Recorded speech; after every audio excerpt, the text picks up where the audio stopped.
एक कहानी सुनाती हूं आपको। कहानी मनगढ़ंत है, बनाई हुई है, सीख जरूरी है। तो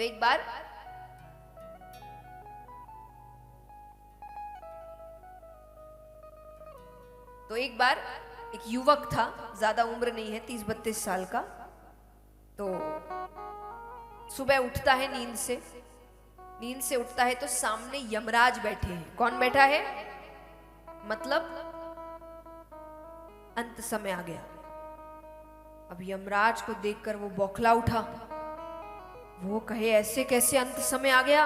अरे मुझे कितना कुछ करना है, परिवार को कुछ नहीं पता है, मेरे बाद उनका क्या होगा? यमराज के मेरे को नहीं पता, जो लिस्ट निकली है उसमें तुम्हारा नाम है, इसलिए मैंने कहा कहानी मनगढ़ंत है। ऐसे यमराज से बात नहीं कर सकते आप, वो आएंगे और लेकर चले जाएंगे। तो उसने कहा कि तो यमराज कहे जो लिस्ट निकली है उसमें तुम्हारा नाम। अब वो अपनी बुद्धि लगाना शुरू करता है। तो उसने कहा ठीक है, मुझे सुबह उठकर चाय पीने की आदत है, एक कप चाय पीते और चलते। यमराज ने कहा ठीक है। तो वो चाय बनाता है, तो उसने यमराज की कप में नींद की दवा मिला दी। यमराज पीते हैं, सो जाते हैं। सो गए। उसने फिर वो लिस्ट निकाली, उसका सबसे पहला नाम था। तो उसने अपना नाम हटाकर एकदम ने उसको काफी ज्यादा समय मिल जाएगा सब कुछ काम करने का, क्योंकि देखिए अंत समय तो कोई नहीं हटा सकता, पर उसको समय मिल जाएगा काफी। अब थोड़ी देर बाद यमराज उठे। यमराज कहते अरे चलो चलो देर हो जाएगी। उसने कहा हाँ चलिए, आपने सही कहा, आपका तो काम है लिस्ट के हिसाब से, जैसे नाम है वैसे चलते हैं। यमराज कहता है ठीक है। फिर यमराज लिस्ट निकालते हैं। देखने ही लगते हैं कि यमराज ने कहा कि मैं जहां भी जाऊं लोग मुझे कोसते हैं, गालियां देते हैं। तुम पहले हो जिसने मेरा इतना सम्मान किया है, तो आज तुम्हारे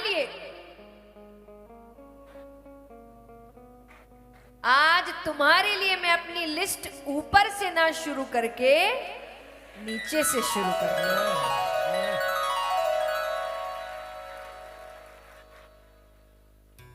अब सीख है, अब सुनो। अब वो ऊपर जाता है तो भगवान उससे कहते हैं कि तू करता वही है जो तू चाहता है, कि तू करता वही है जो तू चाहता है, पर होता वही है जो मैं चाहता हूं। कि तू करता वही है जो तू चाहता है, पर होता वही है जो मैं चाहता हूं। तो तू कर वही जो मैं चाहता हूं, फिर होगा वही जो तू चाहता। बोलिए कृष्ण कन्हैया लाल की जय हो। इसीलिए कहते हैं भगवान के घर में देर है अंधेर नहीं। देर मतलब धैर्य रखना पड़ेगा, आपके हिसाब से नहीं होगा सब। आज 2-2.5 साल निकल गए। इन सालों में जब कोविड शुरू भी नहीं हुआ था, हमारे आपके सबके बड़े बड़े प्लान्स थे। किसी का अपनी जिंदगी को लेकर था, किसी का काम को लेकर था, किसी को शादी को लेकर था, और लग रहा था कि बस ये साल तो सब बैठे रह गए घर पे, सब काम खत्म। लेकिन क्या इसका मतलब है कि जब अब सब ठीक शुरू हो रहा है, कथाएं बंद हो चुकी थी, इसका मतलब है अब कथा हो नहीं रही? अब बैठे ना, अब आपको पता लग रहा है कि क्या हुआ था 2-2.5 साल पहले। सब साधारण रूप से बैठे हैं। चीजें ठीक होने में समय लगता है। तो भगवान ये आपके लिए भी कहते हैं कि आपको जो चाहिए वो मिलेगा। नहीं मिलेगा ऐसा नहीं है, ये बात तो पक्की है, मिलेगा। बस अपना कर्म करो और धैर्य रखो। ये नहीं कि मुझे अभी चाहिए तो अभी मिलना चाहिए, तो भगवान कहेंगे तो घूम, वो तो नहीं मिलेगा फिर। क्यों? क्योंकि भगवान आपका भला चाहते हैं। आपके लिए क्या कब सही है वो सिर्फ उसको पता है। आप कितनी भी कोशिश कर लो, जब तक उसको नहीं चाहिए तब तक आपको नहीं मिलेगा। तो इसीलिए भगवान कहते हैं मैं जो रास्ता दिखा रहा हूं उस रास्ते पर चल, भगवान ने गीता जी में अर्जुन से क्या कहा कि जो शुरू हो गया तुझे उसका अंत नहीं पता, मुझे तो जो शुरू नहीं हुआ उसका भी अंत पता है, तो मुझ पे भरोसा रख और युद्ध कर।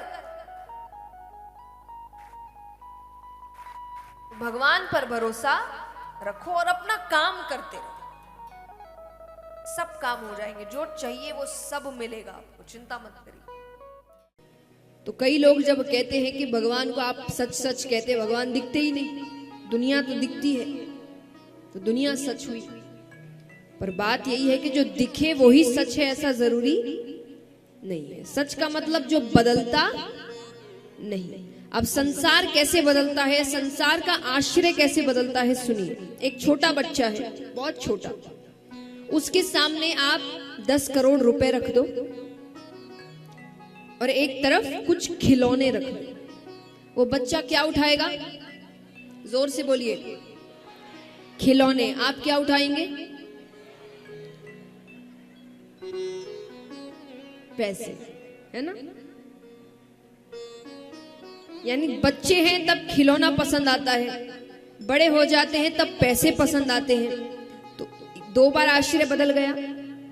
अब वही मान लीजिए उम्र अच्छी खासी हो गई है, बूढ़े हो गए हैं, अब जिंदगी के ज्यादा दिन बचे नहीं हैं, और तब आपको कोई कहे कि आपको बहुत से पैसे दिए जाएंगे, या 10 करोड़ रुपए दिए जाएंगे, या 1 करोड़ रुपए दिए जाएंगे, या तो वो कुछ दिन आपको पूर्ण रूप से आपके परिवार के साथ, आपके अपनों के साथ समय दिया जाएगा। आप क्या चुनेंगे? परिवार। तो एक ही जिंदगी में 3 बार आश्रय बदले, बचपन में खिलौना, बड़े होने के बाद पैसे, और बुढ़ापे में परिवार। लेकिन इसी जिंदगी में एक ऐसा आश्रय था जो कभी बदला नहीं। कौन सा?